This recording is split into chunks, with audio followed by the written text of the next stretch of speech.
niçois, français, monégasque, polonais, tchèque, malgache et bien sûr roumain.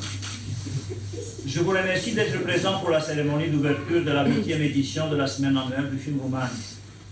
Avant tout, permettez-moi de saluer et remercier pour leur présence M. Bernard Assot, de moi, conseiller général du département des Alpes-Maritimes, délégué au cinéma représentant M. Éric Ciotti, président du département, et partenaire de la semaine du film roumain depuis 8 éditions déjà. Permettez-moi d'offrir ce soir 2 diplômes, une à Madame Doina Marian,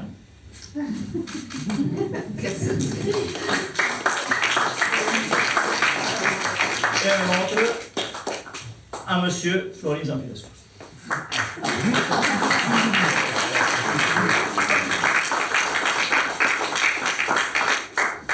Alors, j'ai une petite surprise. Pour M. Bernard Assot, tout spécialement, le plus niçois de Niçois, nous avons une surprise niçoise.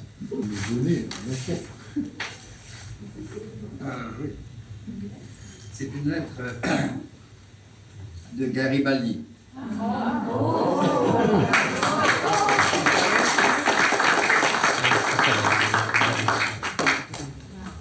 Bon, merci de cette surprise qui me va droit au cœur, d'abord parce qu'on est place Garibaldi, puis Garibaldi, si je suis le plus niçois des Niçois, Garibaldi était le plus niçois des Italiens.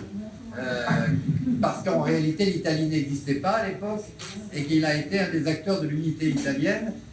Né à Nice, il était en réalité lié au royaume de l'époque, c'est-à-dire le royaume de Piémont-Sardaigne, mais il a été un contributeur héroïque en tant que Niçois né à Nice à l'unité, à la confection de l'unité italienne. E un oraș, e un spațiu vital frumos. E un loc unde să trăiești, să tot trăiești. Oamenii sunt liniștiți, viața decurge normal. Te simți bine și te simți într-o veșnică vacanță. Cât despre Săptămâna Filmului Românești, mi se pare o inițiativă foarte bună. Am văzut aici câteva filme românești pe care în țară nu le văzusem. Cum ne căjește, umblă să mă învețe, grecul păsărește, arde copicatul. Cum ne căjește, umblă să mă învețe, grecul păsărește, tip-to-tip, tip-to-tip, tip-to-tip, tip-to-tip, tip-to-tip, tip-to-tip, tip-to-tip, tip-to-tip. Mi-am dat seama că, în ciuda tuturor temerilor și disputelor din țară, noi avem un cinematograf foarte bun. Chiar foarte bun.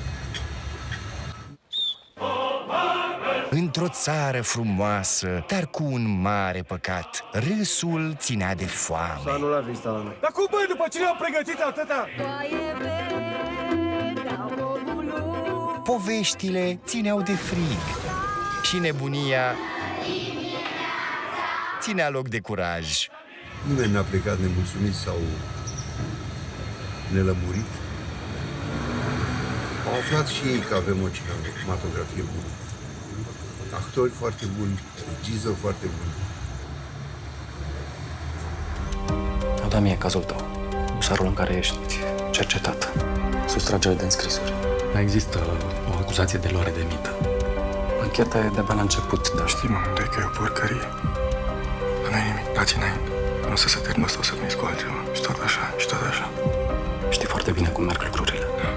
Nu o să se oprească niciodată. Când aș reveni cu plăcere? Dacă s-ar putea anual, următoarele 20 de ediții, sunt convins că mai încolo cinematograful arondat acestei acțiuni va fi mai mare, mai amplu.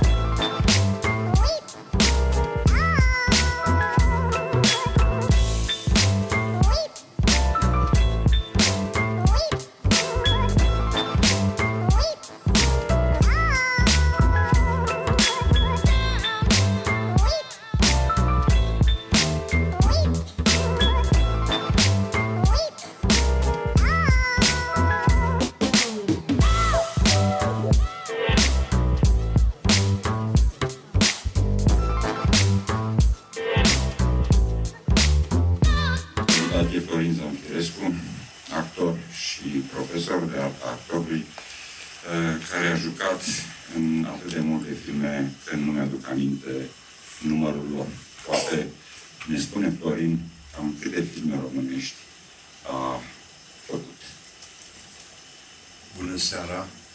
Permiteți-mi să nu exersez asupra nervilor dumneavoastră limba mea franceză, dar fiindcă sunt pentru prima oară, nu în Nisa, pentru prima oară în Franța. S-a întâmplat, cum mai povesteam în scaun, s-a întâmplat să călătoresc în toată lumea, dar în Franța niciodată până acum. Pentru că nu știu. Vă spun cu certitudine, sunt peste 60 de filme, dintre care circa jumătate rolul principal.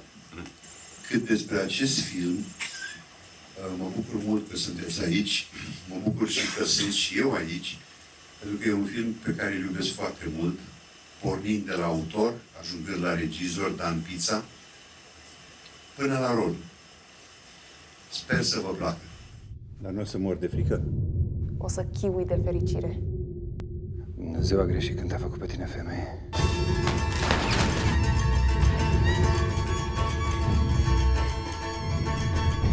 Chiralina. Șarpecea venina. Facă-se voia ta chiar în seara asta.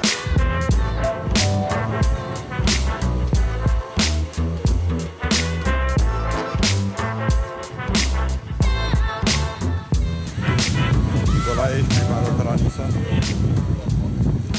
Prima oară.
Sur l'écran dans ce film avec chaleur et discrétion les souffrances de quelques femmes qui ont vécu l'enfer des prisons communistes de Roumanie. Nicole Valérie Grossu, qui a écrit les livres témoignages Venir soit une prison, a été une des presque 2 millions de prisonniers politiques de Roumanie socialiste. Il s'agit donc d'une histoire vraie, raconter sans ressentiment, une histoire qui ne cherche pas de condamner les événements, mais de les comprendre. La discrétion, la délicatesse avec dans toute la brutalité, aussi de celui de ce soir, aussi de Porte Blanche, c'est une qualité, à mon avis, exceptionnelle.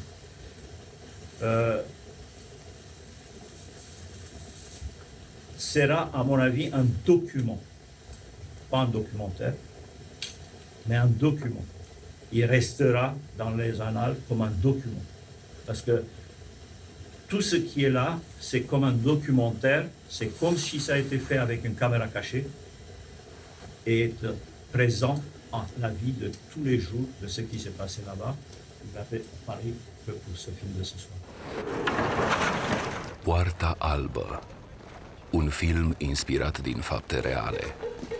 Deșteptarea bandiților! Deșteptarea! Construim canalul! Construim canalul! Doi tineri ajung într-un loc din care pare că nu mai există cale de întoarcere. Poarta albă. Unul din lagărele de muncă forțată ale canalului Dunăre-Marea Neagră. Stai, e prima lui zi aici! Stai, mă! Prima dată când am citit cartea Benicio tu prison a fost în ediția franceză apărută la editura Plon, apărută în țară după 90 imediat. Și mi se părea un vis să faci un astfel de film, dar extrem de greu, pentru că Sergiu Grosu locuia în Franța. Mi se părea așa, ceva de neatins, ceva... Dar întâmplarea a făcut că la un moment dat, la un nu știu ce congres cu țările din Est, prin care absolut întâmplător am fost și eu prezent, am stat chiar lângă Sergiu Grosu, pe care nu-l cunoșteam. Și care, noi vorbiți înainte pentru Fundația Filmului Românesc, născut atunci, știa că suntem cineași, deci, și ne-a spus, eu vreau să fac un film după cartea soției mele, Binecuvântată fi închisoare. Și atunci a spus, dar știu cartea, am citit-o deja, și a spus, dau de la bun început, eu dau $50.000 pentru filmul despre soție, dar să nu spuneți la nimeni. Acum, pentru că domnul Sergiu Grosu nu mai e în viață, pot să mărturisesc acest gest extraordinar pe care l-a făcut pentru memoria soției lui, de a finanța acest film pentru început. Urmă, încet, filmul, după mai multe încercări la CNC, a reușit și iată, a văzut lumina zilei. Je lui demande de recevoir un diplôme rayonnement, honneur, prestige. C'est un diplôme qu'on a créé pour l'image positive, pour ceux qui participent à défendre l'image positive de la Roumanie. C'est finalement tout ce qui est contenu dans la nom, prénom, etc. Excusez-moi, mais en guillemets bien entendu, c'est secondaire. C'est la dernière proposition qui est très, très importante. Merci beaucoup. E adevărat că eram ruptă cumva de Nicol Valerii Grosu, că ea plecase dincolo, dar avem alături pe Sergiu Grosu, soțul ei, care și-a dorit foarte mult acest film, și în plus aveam această minunată carte care este ca o mică Biblie, adică este o carte pe care o citești și simți nevoia să o pui alături lângă tine, pentru că simți că mai ai nevoie de ea, ca și o mulțime de alte cărți care s-au scris în ultima perioadă despre această nefericită perioadă a neamului românesc, care au fost închisorile comuniste, unde a fost îngropată practic elita, cei mai buni fii ai neamului românesc. Cărțile astea m-au ajutat enorm în a înțelege mai bine nevoia relației noastre cu Dumnezeu. Cartea Nicoletei, în mod special, m-a ajutat pentru că ea descrie cu lux de amănunte această experiență mistică pe care o trăiește și de asta mi era foarte frică, pentru că ea trăiește la un nivel atât de intens această relație cu Dumnezeu pe care eu nu o cunoscusem și practic simțeam că am de jucat ceva ce nu cunosc și am încercat să-mi întăresc această cunoaștere despre noi și Dumnezeu și prin practicarea. Adică am simțit că rugăciunea mă poate ajuta. În plus am cerut un semn ca începutul filmărilor și filmările să fie spre bine. În orice caz a fost o perioadă în care pregătirea mea a fost deosebită față de celelalte filme pe care le-am făcut, pentru că aveam de jucat ceva cu totul excepțional. Și mărturisesc că filmul acesta mi-a marcat viața și că viața mea a fost într-un fel schimbată după ce am făcut acest film.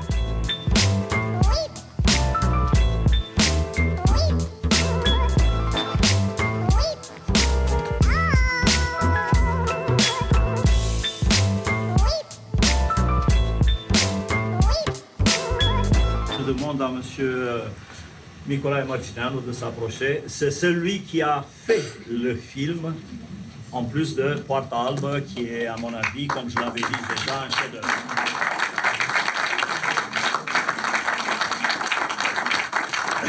C'est pour le même motif. Et c'est toujours pour la dernière phrase. Bravo!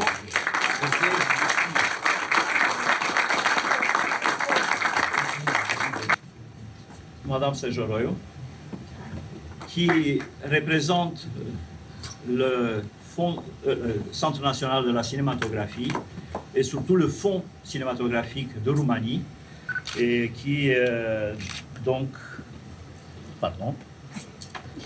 nous a fait l'honneur de venir spécialement pour cette deuxième partie de la semaine.